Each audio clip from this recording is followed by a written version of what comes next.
সম্মানিত দর্শক, আজকের ভিডিও দেখলে যে কোনো জামার হাতা সঠিক নিয়মে কাটিং শিখতে পারবেন। কত ইঞ্চি বডি হলে কতটুকু মহড়া নিতে হবে বা কিভাবে তালপাট কাটিং করতে হবে দেখতে থাকুন, খুব সহজেই বুঝিয়ে দিচ্ছি। প্রথমে আসি কাপড়ের হিসাব। আমরা যদি 3/4 হাতা তৈরি করতে চাই সেই ক্ষেত্রে হাফ গজ পরিমাণ কাপড় লাগবে। আমরা যদি ছোট হাতা অর্থাৎ হাফ হাতা তৈরি করতে চাই সেই ক্ষেত্রে 4 গ্রে কাপড় লাগবে। কাপড়ের ভাঁজটি কিভাবে করবেন দেখিয়ে দিচ্ছি। সম্পূর্ণ কাপড়টি প্রথমে এক পাট করবেন। এভাবে এক পাট করার পর আমাদের পায়ের অংশটা থাকবে হাতার লম্বার দিকে, পাতিলের অংশটা থাকবে হাতার মহড়ার দিকে।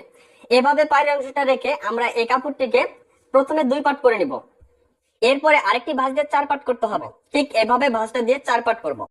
এখানে যে ভাঁজটা দিলাম 4 পাট করলাম, আমাদের 0 থেকে 38 ইঞ্চি বডি পর্যন্ত আমরা এভাবে সম্পূর্ণ ভাঁজটা দিয়ে দিব। সেই ক্ষেত্রে 8.5 ইঞ্চি এখানে কাপড়টা থাকবে।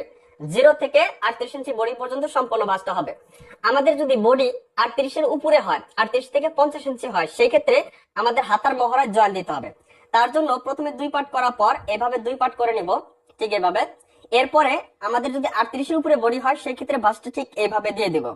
এভাবে ভাঁজটা দিলে আমাদের এখানে 2 পাটের জয়েন দিতে হবে হাতার মহড়ায়। তাছাড়া কিন্তু আমাদের বডি অনুযায়ী এই মহড়াটা আসবে না। এই কারণে এখানে জয়েন করবে যদি 38 উপরে বডি হয়। এদিকে আটকানো অংশ, সামনের দিকে খোলা অংশ, ঠিক আছে। প্রথমে আমাদের এই পাশে একটি মার্জিন করতে হবে, উপরের দিকে একটু কাপড় রেখে। এভাবে মার্জিন করার পর আমাদের হাতা রাউন্ড শেপ নিতে হবে।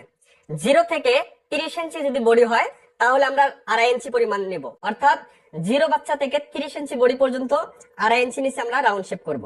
এরপর আপনার যদি বডি 31 থেকে 40 ইঞ্চি হয় তাহলে আমরা 31 থেকে 40 ইঞ্চি পর্যন্ত দিব 3.5 ইঞ্চি, অর্থাৎ 2 পয়েন্ট কম 3 ইঞ্চি।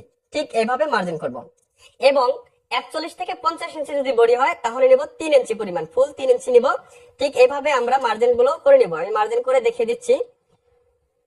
এটা হচ্ছে 0 থেকে 30 ইঞ্চি বডির জন্য 2.5 ইঞ্চি। এরপর 31 থেকে 40 ইঞ্চির জন্য 3.5 ইঞ্চি। এরপর 41 থেকে 50 ইঞ্চির জন্য 3 ইঞ্চি। ঠিক এইভাবে মার্জিনটা আমরা করে নিব, ঠিক আছে। এটা আমি প্রত্যেকটা বডি অনুযায়ী বোঝাচ্ছি, এজন্য মার্জিন গুলো করে নিচ্ছি। এবার আমাদের হাতার মহড়া মাপ নিতে হবে। এই হাতার মহড়ার মাপ 0 থেকে 50 ইঞ্চি বডি পর্যন্ত 3টে ভাগে আমাদের কাটিং করতে হয়, তাহলে আমাদের বডি অনুযায়ী হাতার মহড়াটা অ্যাকুরেট হবে।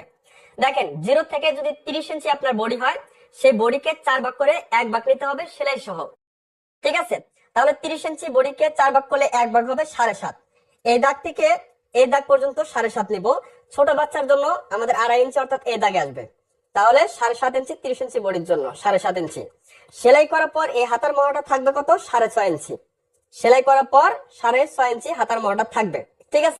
এখানে যে হিসাবটা গেল 0 থেকে 30 ইঞ্চি বডি পর্যন্ত এই নিয়ম। এরপর 31 থেকে 40 ইঞ্চি যদি বডি হয় সেই বডিকে 4 ভাগ করে 1 ভাগ নেবেন। নেওয়ার পর ওইখান থেকে আরো 1 ইঞ্চি বাদ দিবেন। ধরেন আজকে 40 ইঞ্চি বডির হাতার মহড়া কাটিং করতেছি। এখন 40 কে 4 ভাগ করব, 4 এর 1 ভাগ হবে 10 ইঞ্চি। 10 থেকে 1 ইঞ্চি বাদ দিলে হবে 9 ইঞ্চি। 40 ইঞ্চি বডির জন্য তাহলে এখানে আমরা হাতার মহড়াটা এই দাগ থেকে এই যে নিচের দাগ পর্যন্ত, অর্থাৎ মাঝখানের দাগ পর্যন্ত নিব 9 ইঞ্চি। সেলাই করার পর এই হাতার মহড়াটা থাকবে কত ইঞ্চি? 8 ইঞ্চি, অথবা 8 ইঞ্চি 2 পয়েন্ট সেলাই করার পর এখানে আসবে, ঠিক আছে। এখন যদি আমার 41 থেকে 50 ইঞ্চি বডি হয়, 41 থেকে 50 ইঞ্চি বডির জন্য যতটুকু বডি হবে সে বডিকে 4 ভাগ করে 1.5 ইঞ্চি বাদ দিতে হবে। 1.5 ইঞ্চি বাদ দিয়ে যতটুকু হয় ততটুকু নেবেন সেলাই সহ। সেই ক্ষেত্রে নিচের দাগ অনুসরণ করতে হবে। এইভাবে আমাদের হাতার মহড়াটা বের করতে হবে। ধরেন আজকে 40 ইঞ্চি বডি হাতাটি কাটিং করে দেখাই। 40 কে 4 ভাগ করলে 1 ভাগ 10 ইঞ্চি। 10 থেকে 1 ইঞ্চি বাদ দিলে 9 ইঞ্চি। এই দাগ থেকে মাঝখানের দাগ পর্যন্ত আমরা নিলাম 9 ইঞ্চি। সেলাই করার পর থাকবে 8 ইঞ্চি 2 পয়েন্ট। এরপর আসেন, এখান থেকে আমাদের একটা রাউন্ড শেপ করতে হয়। তো তার জন্য আমরা এখান থেকে নিব 2 ইঞ্চি। সঠিক নিয়মটা দেখিয়ে দিচ্ছি। এখানে নেব 2 ইঞ্চি। 2 ইঞ্চি নেওয়ার পর আমাদের এইখান থেকে ধরে এইভাবে সুন্দর করে রাউন্ড শেপ হয়ে আমাদের এই যে এই মাঝখানের যে দাগটা আছে এই মাঝখানের দাগ অনুযায়ী আমাদের এইভাবে শেপটা করে নিতে হবে, এইভাবে, ঠিক আছে। আপনার যদি বডি কম হয় তখন শেপটা এর দিকে আসবে, বডি যদি বেশি হয় তাহলে শেপটা ওই দিকে যাবে। এটা হচ্ছে নিয়ম। এরপর আসি হাতার লম্বা।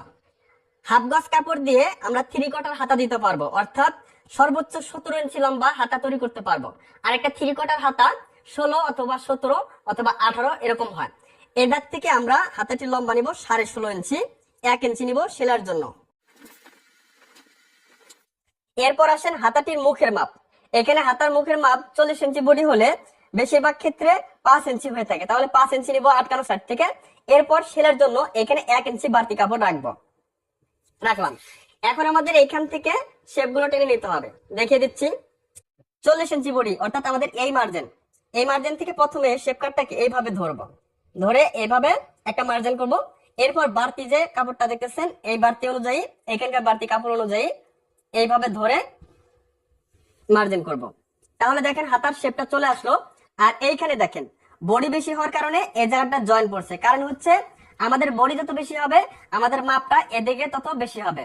যেহেতু কাপড়ের বহর কম, এই কারণে যদি আমরা জয়েন না দেই তাহলে হাতার মোহরটা বডি বেশি হলে আসবে না। যদি বডি আমাদের 40-এর নিচে হয় তাহলে হাতার মধ্যে কোনো প্রকার জয়েন দিতে হবে না। ঠিক আছে, এখন দেখেন কাটিং করে নিচ্ছি। এরপর তালপাট কাটিং করব।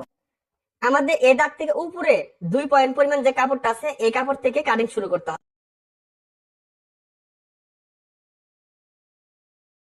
40 ইঞ্চি বডির হাতা এইভাবে কাটিং করবেন। এইখানে আমাদের সেলাই আসতে হবে, এইখানে সেলাই আসবে।